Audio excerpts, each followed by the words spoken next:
তোকে না আমি বিয়ে করার ওয়াদা করেছিলাম, এই দেখ তোকে আমি বিয়ে করে নিয়েছি। হাট!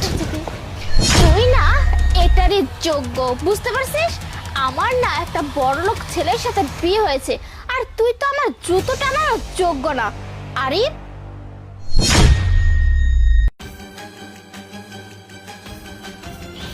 এই দেখ এটা হচ্ছে আরিফ, এই শহরের সব থেকে বড় লোকের ছেলে, বুঝতে পেরেছিস?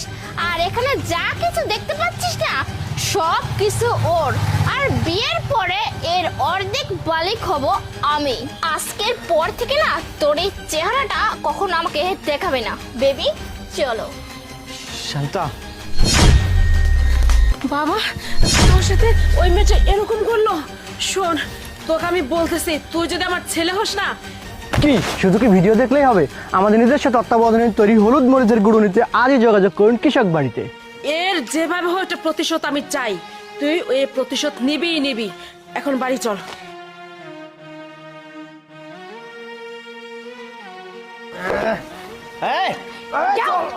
বলছি যাও, এইসব আর কতদিন গিলবে? হ্যাঁ, এইসব করে করে সব কিছু ধ্বংস করে দিছো, যা ছিল সব নষ্ট করে দিয়েছো। আর কত এইসব খাবে তুমি? কত কি করবে এইসব? ছাড়ো ছাড়ো ছাড়ো বলছি। হ্যাঁ, মাল খাওয়ার সময় বেশি বেশি জ্বালাবে না, বুঝছিস? মাল আরে জানি সেটা খেলে আমার এনার্জি বাড়ে, কাজে মন বসে। কি জিনিস আছে তোর। দেখো তুমি এই মদ খেয়ে খেয়ে সংসারটা তো নষ্ট করে দিচ্ছ, বাড়িতে যা কিছু আসলো সব কিছু নষ্ট করে দিয়েছো। তুমি কি জানো বাড়িতে এক মুঠো চাউল নেই, আর তুমি এখানে বসে বসে মদ গিলতেছো? এই চাউল নেই মানে? হ্যাঁ, কুলা ভর্তি চাউল, ঘর ভর্তি চাউল। দেখলাম চাউল কোথায় গেল? বাপের বাড়ি দিয়ে আসছিস তো? এই বেশি কথা বলিস না, চাউল আছে রান্না কর যা। তোর না দেখতে পাচ্ছি মাথাটা তো গেছে, চোখটা শুধু শুধু চলে গেছে।